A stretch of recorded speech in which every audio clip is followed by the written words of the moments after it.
Fala, Oitavano, tudo bem? De volta aqui para mais uma semana de aulas. Essa semana a gente vai trabalhar o capítulo 2. Como ele é um pouquinho extenso, vou dividir também ele para que não fique tão pesado. Semana passada foram 2 vídeos aí, na verdade 3 vídeos, né? Que acumulou da outra semana do feriado, então ficou um pouco pesado para vocês. Essa semana vou dar uma diminuída um pouco do conteúdo, ok? Então vamos começar aqui, conservação dos alimentos. Aquecendo. É lamentável que boa parte dos alimentos disponibilizados no mundo acabe sendo contaminado pelo metabolismo, principalmente da respiração, fermentação e putrefação, causados, por exemplo, por bactérias e fungos.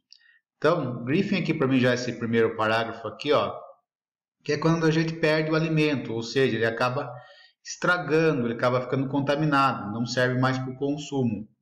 E quais são os principais agentes causadores aí? São as bactérias e fungos, certo? Quando a gente esquece o leite fora da geladeira, aí o leite acaba azedando, o feijão acaba ficando azedo aí, então a gente vai ver um pouquinho sobre isso. Mas também não é só, eles não são usados só para perder o alimento, vamos dizer assim, para estragar o alimento. Existem alguns que fazem bem para a gente, que produzem outros alimentos. Começando aqui, na fermentação, o alimento, o carboidrato, por exemplo, é utilizado para obter energia, transformando o açúcar em álcool e ácido, com desprendimento de gás carbônico e energia. Então, a fermentação aqui é usado, por exemplo, na fabricação de cerveja, vinho, certo? Através do carboidrato. Ele é usado aí para obter energia e nessa liberação ele acaba transformando açúcar em álcool e ácido. Você conhece algum produto alimentício vendido no mercado e obtido por meio da atividade fermentadora de bactérias tipo lactobacillus? Tem uma marca de leite fermentado aí, vou falar o nome, o Yakult. Se você for ver lá na embalagem dele está escrito lactobacillus vivus, certo? Então o Yakult é um exemplo disso, né? De alimento feito com base de bactérias do tipo lactobacillus vivus. Alguns tipos de fermentação são úteis para nós, como a fermentação láctea, produzida por bactérias, que resulta em coalhadas, ou a fermentação de alguns fungos utilizados na produção de bebidas alcoólicas, como cervejas, vinhos, e também na panificação, o fermento dos pães, aí, a produção de cerveja e vinho, como disse lá em cima. Então, esses aí são utilizados para nós. A coalhada, queijo também são utilizados por nós. Aqui, o levedo, usado na panificação, o fermento aí. O penicillium, fungo usado na fabricação de queijos, certo? Que dá aquele azedinho no queijo. Porém, outros tipos de micro-organismos deterioram o alimento, ou seja, estragam o alimento. Muitas vezes os alimentos entram em putrefação, ou seja, acabam estragando, processo resultante da atividade de certas bactérias e alguns fungos que agem na natureza, principalmente se os deixarmos em contato com ar, umidade e calor. É o que eu disse no começo lá. Quando você tira o leite da geladeira lá e larga em cima da pia e esquece lá. Se for um dia muito quente, no final da tarde esse leite vai estar azedo, vai estar fedendo de estragado. Porque ele teve contato com o ar, ele entrou em putrefação. Feijão é outro exemplo aí. Se você esquecer ele fora da geladeira, na hora que você for ver, deixar ele por muito tempo fora da geladeira em contato com o ar, na hora que você for ver ele já está fedendo, porque ele já está estragado. Já começou a putrefar, a perder. Os seres humanos primitivos, quando abandonavam as cavernas que lhes serviam de moradia para procurar comida, acabavam criando vários processos de conservação dos alimentos, não consumidos imediatamente.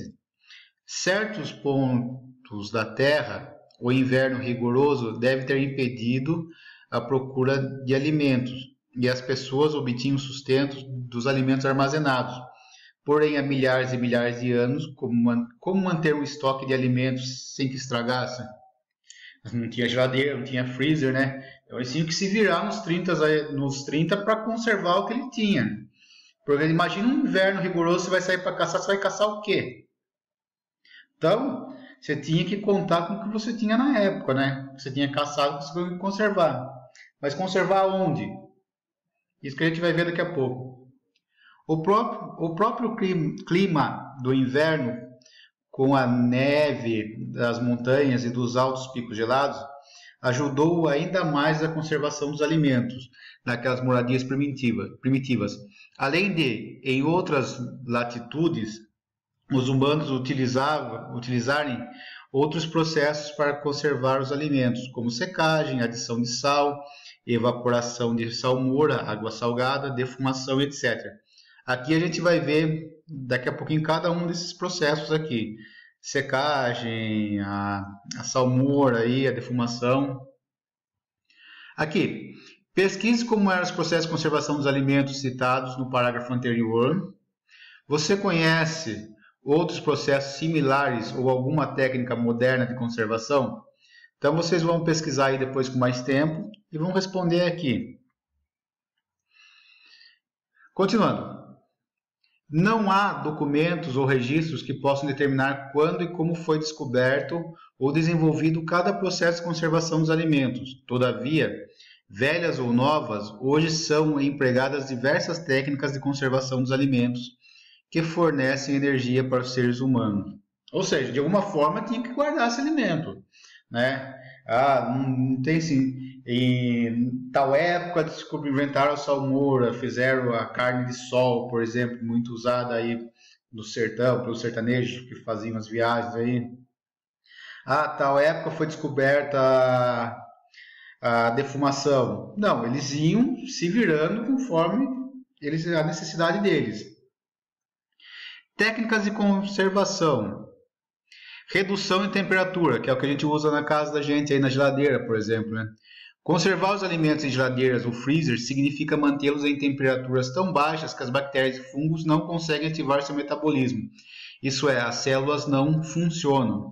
É como se você ficasse dormindo ali, certo? Como a temperatura está muito baixa, ela não desenvolve o seu metabolismo, ou seja, seu organismo não está funcionando. Então não vai ter como as células de uma bactéria, por exemplo, se duplicar no alimento, porque está ali praticamente parado por causa da temperatura baixa. A temperatura baixa faz com que o metabolismo das células fique quase nulo, certo? Fique parado. Então não vai ter essa duplicação em cima dos alimentos. Alimentos naturais que deterioram rapidamente, como pescado, carnes ou comidas processadas, tem aumentado a sua validade. Frutos, por exemplo, quando colocados sob refrigeração, têm reduzido o metabolismo celular e maturação, ampliando sua vida útil. A conservação pelo frio pode ser feita pela refrigeração, que é o resfriamento dos alimentos, temporariamente, aproximadamente aí 0 graus. É o que a gente deixa na geladeira, certo? Ou congelamento, é o resfriamento dos alimentos, aproximadamente menos 30 graus. É quando a gente coloca no freezer, né? Coloca o alimento para congelar, carne principalmente, aí, que você compra no mercado, mas você vai consumir só no meio do mês, no fim do mês. O que sua mãe faz lá? Ela vai e coloca para congelar essa carne, para que não estrague. Ela não deixa, por exemplo, no refrigerador, na parte da geladeira ali. Porque mesmo estando numa temperatura aí baixa, com o passar do tempo, vai acabar contaminando esse alimento. Então, como ele vai ser consumido mais para frente, é um alimento que estraga fácil, por exemplo, carne, principalmente aí peixe, o que é feito? É congelado, certo? Forma aquele bloco de gelo mesmo. Aqui tem uma curiosidade sobre a geladeira. A primeira geladeira para uso doméstico foi projetada nos Estados Unidos em 1913, enquanto a geladeira com uma parte para resfriar alimentos e outra para congelá-los foi lançada pela General Electric em 1939. Pessoal, eu vou parar o vídeo por aqui, certo? Eu vou dividir esse vídeo em dois. Daí eu volto na próxima aula aqui na página 19, do aumento de calor. Então daí a gente vai ver essas outras formas, métodos diretos e conservação indireta. Para essa semana, como na semana passada ficou um pouco pesado as atividades de vocês, a gente vai fazer a atividade 1, que são essas três aqui, ó. Quais são os 2 processos pelos quais os micro-organismos estragam ou deterioram o alimento? A gente vai fazer a letra A, B e C. O 2, cite um exemplo de fermentação de bactéria, outro exemplo de fungo, ambos úteis para os seres humanos. Está lá no comecinho, lá na página 17. Também está tranquilo. E a gente vai fazer essa 3 do Enem aqui, que é uma questão um pouco mais elaborada. Aliás, a única elaborada dessas 3 aqui é essa aqui, né? A 3. Vocês vão ler aqui, certo? E vão assinalar a alternativa correta. Então, ó, essa semana, ó como eu estou bonzinho, não é sempre que eu vou estar bonzinho assim. Vocês vão fazer nas atividades 1, 2 e 3 por enquanto, ok? Qualquer dúvida é só me chamar lá no grupo do WhatsApp, estou lá para tirar as dúvidas.